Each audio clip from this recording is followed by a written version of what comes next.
किसान भाई हो, जय जोहार, राम राम। हमारी एक कृषि यात्रा में आप मन के स्वागत है। संगवारी हो, हमारी एक कृषि यात्रा है राजधानी रायपुर से चल के आज जाते गांव अकोली, जिला रायपुर में। संगवारी हो, अकोली गांव में जाके हम ऐसे किसान से मिलबो जिन्हें बहुत ही तरक्की करे है, बहुत ही प्रगति करे। और कहीं भी जाते संगवारी हो कि कुछ किए बिना जय जयकार नहीं होती और कोशिश करने वालों की हार नहीं होती। तो वैसने एक सफलता के इबादत ला लिखैया, सफलता के सीढ़ी ला चढ़ैया हमारे एक ऐसे किसान है अकोली में जेकर से जाके हमन गोट बात करबो। ओकर नाम हरे डोमन वर्मा। तो सीधा चलथन संगवारी हो राजधानी रायपुर से अकोली।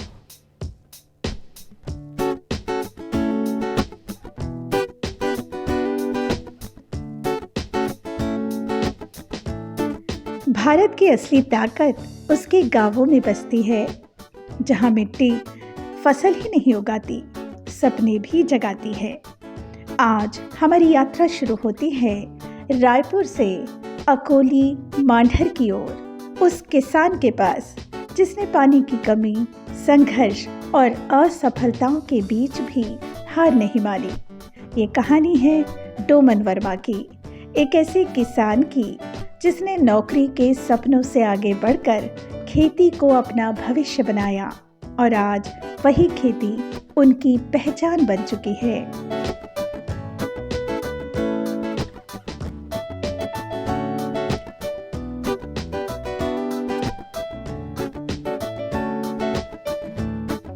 तो संगवारी हो कि जैसे हम आप लोग बता रहे हैं कि हमन जात हन अकोली गांव।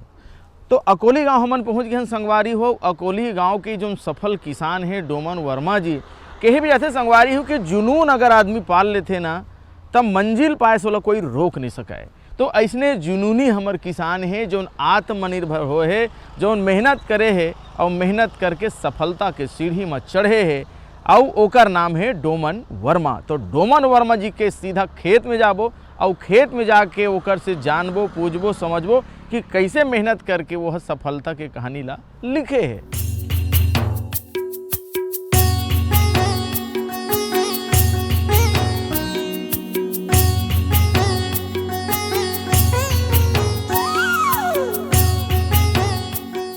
किसान भाई हो, संगवारी हो, हमन आगे हमन डोमन वर्मा जी के खेत में मजा आगे चारों मुड़ा हरियर हरियर दिखत है। तो मैं तो ऐसने की हूँ संगवारी हो कि आप मन का बर बैठे हो रीता, आपो मन लगा लो अपन बारी में पपीता। वर्मा जी कहाँ? अरे वर्मा जी तिहाती है, वाह वर्मा जी जय जोहार। अरे राम राम राम राम। बढ़िया भैया, पपीता खेती तो एकदम लहाए, क्या फल फूल लगे हवा। मजा आ गया भाई आपके हरियर हरियर बिल्कुल फल फूल से लदे है पपीता देख के, आनंद आ गया। वाह क्या बात। मांढर जिले के छोटे से गांव अकोली में रहने वाले डोमन वर्मा ने खेती की शुरुआत की सन 2000 में। शुरुआत धान की खेती से हुई, लेकिन खेती आसान नहीं थी। खर्च लगातार बढ़ रहा था और सबसे बड़ी चुनौती थी पानी की कमी। वे बताते हैं कि एक समय ऐसा भी था जब उनका सपना मिलिट्री में जाने का था, लेकिन पिता को खेतों में मेहनत करते देखकर उनका मन खेती की ओर खिंचता चला गया। धीरे धीरे उन्होंने अपने पिता से खेती की बारीकियां सीखी और फिर यही खेत उनकी जिंदगी बन गए। उस समय खेती में संसाधन कम थे, न आधुनिक मशीनें थीं, न बेहतर सिंचाई व्यवस्था। फिर भी परिवार ने मेहनत नहीं छोड़ी। डोमन वर्मा कहते हैं कि खेती सिर्फ कमाई का जरिया नहीं, बल्कि धैर्य और विश्वास की परीक्षा भी है। मैं सन 2000 से खेती करत आवत हूँ और पहली तो मैं धान के खेती करते ही आवत रहे। ओकर बाद पानी के समस्या बढ़त गई से तेन हिसाब से मैं थोड़ा बागवानी के तरफ आया हूँ। बागवानी के खेती में मैं सबसे पहली तो पपीता के खेती करे हाँ। ओकर बाद दूसरा साल से मैं थोड़ा सब्जी के खेती भी करे हवा। धान के खेती भी अभी तक करते आवत हवा मैं, और साथ में यूँ बागवानी के भी खेती होते आवत। मैं करीब करीब शुरुआत में तो 10 एकड़ से खेती करत आए हूँ। ओकर बाद धीरे धीरे बढ़त वह 25 से 30 एकड़ में हो गए। खेती के मार्गदर्शन मोला पिताजी से मिली से। पहली वो भी खेती करत आवत रही से अपन पहली ज़माना से। ओला देखते हुए महू खेती के तरफ आकर्षित हुए हूँ। और पहली तो मैं यहाँ मिलिट्री में ही भर्ती होना चाहता रहा हूँ, तो पिताजी ला देखते हुए मैं यहाँ फिर खेती की तरफ आया हूँ। धान के खेती में तो खर्चा के हिसाब से तो पहली बहुत कम उत्पादन रही से, खर्चा ज़्यादा रही से। अब सरकार भी धीरे धीरे प्रोत्साहन बढ़ात गई से, समर्थन मूल्य बढ़त गई से, वो हिसाब से किसान मन के थोड़ा से सुख समृद्धि आई से। और धान के खेती में तो लागत ज़्यादा चाहते, वो हिसाब से अभी के लाभ है तो बढ़िया है। ऊपर अलावा पानी के ही मेन समस्या है। मैं तो सन 2015 में पपीता खेती पहली कर रहे हूँ, तो वो समय पानी के समस्या बढ़ गिरी से, और मैं दूसर गांव से ना पानी टैंकर में ला के पपीता ला पानी दे हूँ। ओकर बाद में है ना दूसरा साल से मैं सब्जी की खेती करे हूँ। सब्जी की खेती भी बहुत अच्छा है, लेकिन मोला क्या कहते समस्या लेबर के समस्या ज़्यादा रही है। आसपास एरिया में फैक्ट्री बहुत हो गए हैं, तो सब लेबर मन के रेट भी बढ़ चुके हैं। डोमन वर्मा के खेत में पानी की बहुत दिक्कत थी। लगभग 30 बार बोर करवाया गया, लेकिन पानी नहीं मिला। कई बार टैंकर से पानी लाकर खेतों में डालना पड़ता था। जरा सोचिए, जहाँ किसान बारिश पर निर्भर हों, वहाँ टैंकर से पानी लाकर खेती करना कितना मुश्किल रहा होगा। लोगों ने सलाह दी कि खेती छोड़ दीजिए, लेकिन डोमन वर्मा ने हार मानना स्वीकार नहीं किया। दिन में खेतों की चिंता और रात में अगले मौसम की उम्मीद। इसी संघर्ष के बीच उनका सफर चलता रहा। लेकिन संघर्ष जितना बड़ा था, इरादा उससे भी बड़ा था। कई असफल कोशिशों के बाद आखिरकार बोर सफल हुआ और यहीं से बदलने लगी डोमन वर्मा की किस्मत। कम से कम मैं यहाँ 30 बोर करा चुके हैं हम। और पानी धान की खेती में ज़्यादा लगते कि मैं यहाँ पपीता के खेती में ड्रिप इरिगेशन लगा के कम टपक सिंचाई से कम पानी के लागत लगी से भाई। और साथ में साथ वो कचड़ा भी ज़्यादा उगते कि मैं हम मल्चिंग भी लगाया हूँ।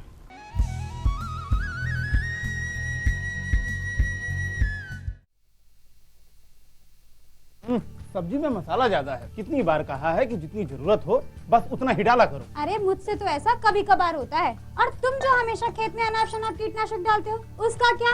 ठीक ही तो कह रही है बहू। देख, खेत में उतनी ही दवा डाल जितनी जरूरत हो। याद रखो, कीटनाशक जहरीले होते हैं। डिब्बे पे लिखी सूचना के हिसाब से ही दवा डालनी चाहिए। पहले फेरोमोन ट्रैप, फ्लाइट ट्रैप, मित्र कीट, जैविक कीटनाशक आदि का इस्तेमाल करें। जरूरत पड़ने पर ही रासायनिक कीटनाशक का इस्तेमाल करें। छिड़काव सुबह या शाम दस्ताने, मास्क और पूरी आस्तीन वाले कपड़े पहनकर करें। हवा की दिशा में छिड़काव करते हुए पीछे जाएं। दवा के डिब्बे, छिड़काव यंत्र सुरक्षित जगह पर रखें। अब कुछ समझे क्या? हाँ, समझ गया मेरी रानी। अब ना करो नादानी। इसने पिला दिया ना तुझे पानी। जी जी जी। किससे बात कर रहे थे इतना हंस हंस कर? किसान कॉल सेंटर में विशेषज्ञ से खेती के बारे में सलाह ले रहा था। सुबह भी रात को भी? किसान कॉल सेंटर सुबह 6 बजे से रात को 10 बजे तक खुलता है। रविवार को भी? साल के 365 दिन खुलता है। पर तुम ये सब क्यों पूछ रही हो? मैं तो कुछ और ही समझी थी। कृषि संबंधी समस्याओं का अपनी भाषा में तुरंत समाधान पाने के लिए पूरे भारत में किसी भी फोन से राष्ट्रीय हेल्पलाइन नंबर 1800-180-1551 पर संपर्क करें। आप किसान भाइयों की खेती बाड़ी से जुड़ी हर समस्या का कृषि विशेषज्ञों द्वारा तुरंत समाधान। किसान कॉल सेंटर। आप भारत के किसी भी प्रदेश में रहते हो, कोई भी भाषा बोलते हो, आपकी समस्या चाहे फसल की बीमारी की हो, खाद की, पशुपालन की या कृषि से जुड़ी नई तकनीक की, अपनी समस्या का अपनी ही भाषा में समाधान पाने के लिए आप देश के किसी भी कोने से डायल करें 1551। विशेषज्ञ द्वारा आपको दी जाने वाली ये सलाह बिल्कुल निशुल्क है। ये सुविधा प्रातः 6 बजे से रात्रि 10 बजे तक निशुल्क उपलब्ध है। किसान कॉल सेंटर यानी 1551।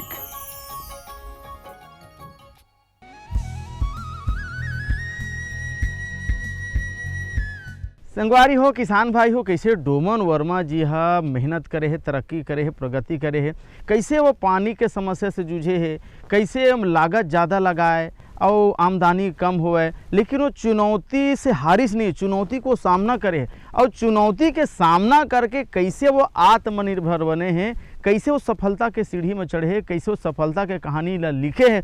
तो सुल्तान सफलता के कहानी डोमन वर्मा के जुबानी।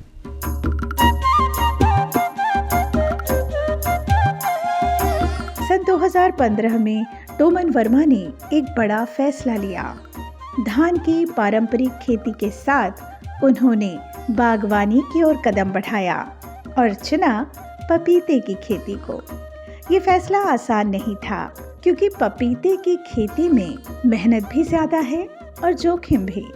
लेकिन डोमन वर्मा ने वही रास्ता चुना जहां संभावना सबसे बड़ी थी। शुरुआत हुई सिर्फ 10 एकड़ से और आज वही खेती 25 से 30 एकड़ तक पहुंच चुकी है। पपीता के खेती में शुरुआत तो ज़मीन के तैयारी से होते। ज़मीन के तैयारी पहले 2 नास प्लाऊ में जुताई कराए हैं, ओकर बाद वहाँ हेरो चला के फिर पंजा भी चलाए हमें। पंजा चलाए के बाद फिर रोटावेटर चलाए हैं और ओकर बाद फिर मादा बनाए हैं रेजर से। मादा बनाए के बाद ओला लेवर से सुधरवाए हैं और ओमा फिर ड्रिप पाइप बिछा के फिर मल्चिंग लगाए हैं। नर्सरी तो पौधा दूसर जगह से नर्सरी से लाए हैं और पौधा भी लगाए के बाद ओमा खाद तो पहले डाल दे रहे हैं और ओकर बाद पौधा लगाए के बाद ओमा ड्रिप इरिगेशन से भी खाद दे हैं और स्प्रे भी करे हैं, डेंचिंग भी करे हैं। ओकर बाद ये पपीता के खेती है 2-2.5 महीना में फूल से चालू होते और 8 महीना तक के वो फल बनता आ जाते। फल 8 महीना से चालू होते तोड़ाई। पपीता के खेती है अच्छा समय तो अप्रैल मई है रे। जितना जल्दी पपीता लग जाए उतना एडवांस ओकर खेती हो जाएगी। जैसे जैसे लेट होवत जाते तो वो समस्या बढ़त जाते। उन्होंने खेती को पुराने तरीके से नहीं बल्कि आधुनिक तकनीक के साथ किया। खेतों में ड्रिप इरिगेशन लगाया गया ताकि हर पौधे को ज़रूरत के हिसाब से पानी मिले और पानी की बर्बादी भी ना हो। मल्चिंग शीट का उपयोग किया गया जिससे मिट्टी की नमी लंबे समय तक बनी रहे, खरपतवार कम उगे और पौधों की बाढ़ बेहतर हो। ड्रिप इरिगेशन लगाए से पानी एक निश्चित लिमिट जगह ला पलाते, बूंद बूंद करके पानी गिरते एक ही जगह में जहाँ पौधा लगे वहाँ तक। ओकर से बेनिफिट ये है कि पानी यहाँ एक लिमिटेड पौधा मिलते और कचड़ा नहीं जगह ओकर से। मल्चिंग लगाए के कारण ये है कि हम लोग कचड़ा से मुक्ति मिल गए। मैं शुरू से 10 एकड़ से खेती चालू करे रहे हैं। वो है मैं करत कम से कम आज 25 एकड़ खेती अभी करते छबाऊँ। रेगा भी साथ में लेके करत हूँ 10-12 एकड़ और अलग यही खेती के भरोसा में मैं हाँ दूसर जगह 30 एकड़ खेती और ले रहा हूँ। डोमन वर्मा बताते हैं कि पपीते की खेती में सबसे ज़रूरी है सही योजना और लगातार निगरानी। अगर शुरुआत से पौधों की देखभाल ठीक से की जाए तो उत्पादन भी अच्छा मिलता है और गुणवत्ता भी बेहतर रहती है। पपीता के खेती में तो खाद अपन शुरू में ह्यूमिक और यह दे रहे हैं ना, माइकोराजा और ट्राइकोडर्मा पौधा लगाए के समय में।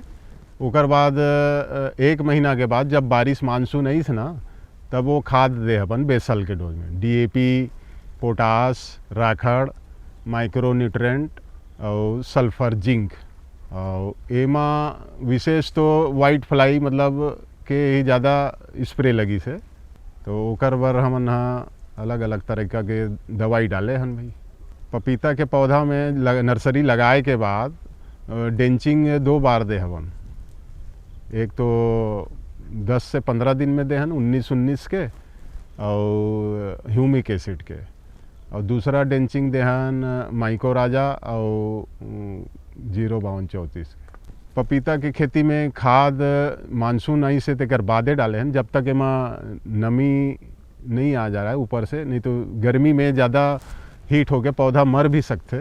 तो मानसून आए के बाद ही खाद डाले हैं पहली खाद तो एला जुलाई में दे हवर, ओकर बाद 2 महीना के बाद फिर दूसरा खाद डालें बेसल में।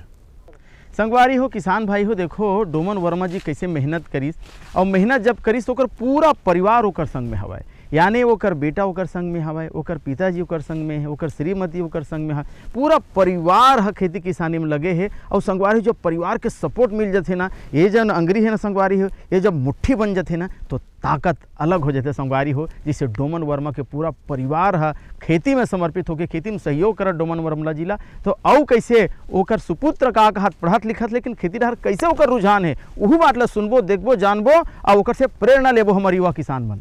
मैं अभी बीटेक कर रहा हूँ, फाइनल ईयर पे मैं जाने वाला हूँ। कंप्यूटर साइंस एंड इंजीनियरिंग मेरा ब्रांच है। मैं मुंबई भारतीय विद्यापीठ के यूनिवर्सिटी से मैं ये बीटेक कर रहा हूँ। मेरा दिलचस्पी दोनों में है, टेक्नोलॉजी और किसानी दोनों में। किसानी में मेरा दिलचस्प थोड़ा ज़्यादा है ताकि वो देखने के मेरा संतुष्टि ज़्यादा होती है, मन में सही से इच्छा बैठ जाती है कि कुछ है अपना खुद का। मेरे को कॉलेज से छुट्टी मिलती है तो मेरे को वहाँ बोर लगता है, तो मैं यहाँ घर आके खेती में सहयोग करना चाहता हूँ। यहाँ के मेरे को काम, खेती का काम थोड़ा सही लगता है करना, वहाँ रह के थोड़ा बोर लगता है। यहाँ के मैं जो सीखा हूँ, टेक्नोलॉजी सीखा हूँ, वो यहाँ इस्तेमाल करने का बताता हूँ, जैसे ड्रिप इरिगेशन, मल्चिंग का और अलग अलग जो भी दवाइयाँ है वो उसका भी बताता हूँ, ताकि जो खेती है उससे आसानी हो पाए हमारे जो खेत में फूल पौधे लगे हुए हैं। तो किसान भाइयों, मेरे पिता ने मेरे बहुत मेहनत करके मेरे को और मेरे छोटे भाई दोनों को पढ़ाया लिखाया है और मतलब इतने काबिल बनाने का बोला है, ताकि हम लोग इसमें अच्छे से एक सेटल्ड परिवार की तरह रह पाएँ, कि सबको अपनी अपनी ज़रूरत पूरी करने का मौका मिल पाए। जो किसान भाई मेरे जैसे हैं, जो अभी पढ़ लिख रहे हैं, उनको मैं अनुरोध करता हूं कि और अच्छे से पढ़िए और किसानी को और अच्छे से जागरूक करिए, ताकि जो भी है, जो किसान है वो खुद का एक मालिक है जो दूसरों को रोज़गार देता है। प्रधानमंत्री जी ने भी कहा है कि रोज़गार दीजिए ना कि लीजिए। सुन संगवारी तोला बतावा, पपीता के महिमा हवै अपार, पपीता खाए ले संगी बीमारी भागते चाहे होवे हजार। काला बतावा पपीता के महिमा। संगवारी आप मन समझ गए हो कि बेरा हो गया है गीत और संगीत के। पपीता के बात लत हम सुनबे करत हन, पपीता के गुण के बारे में चर्चा हम करबे करत हन, लेकिन अब बेरा हो गया है गीत और संगीत के।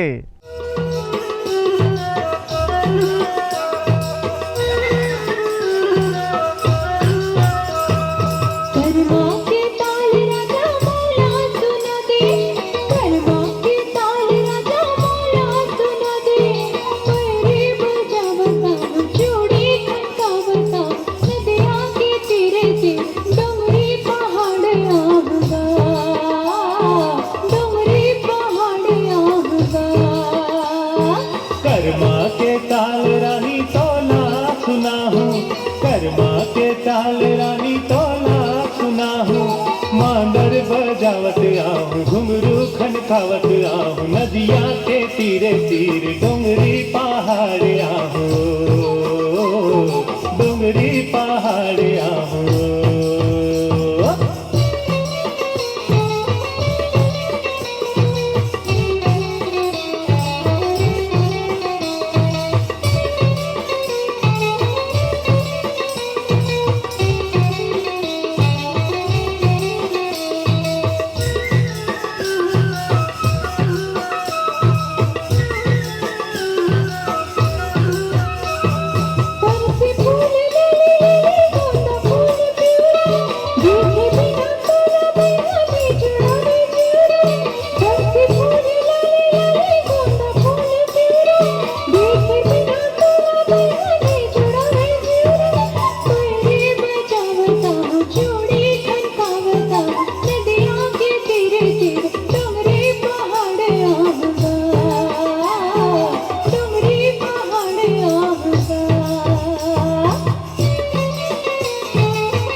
आहू नदिया के तीरे तीरे डोंगरी पहाड़ आहू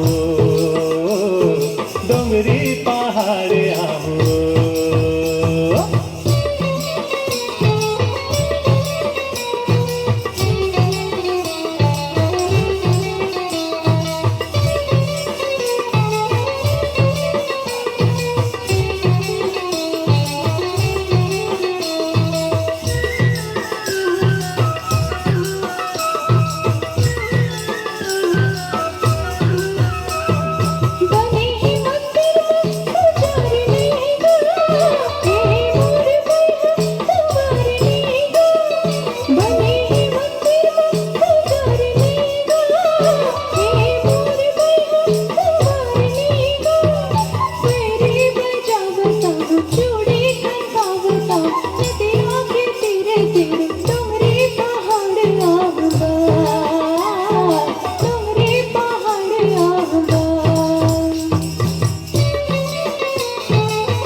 घुंघरू खनकावत आहू नदिया के तीरे तीरे डोंगरी पहाड़ आहू अरे डोंगरी पहाड़ आहू ना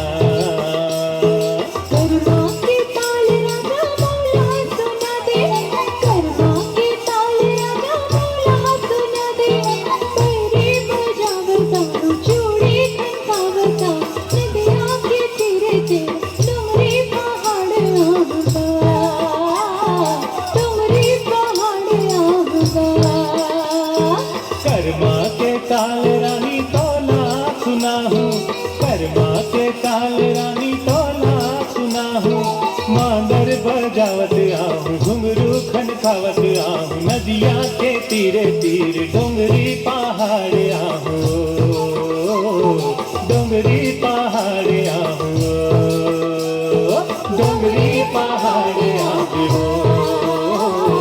डोंगरी पहाड़ आहूँ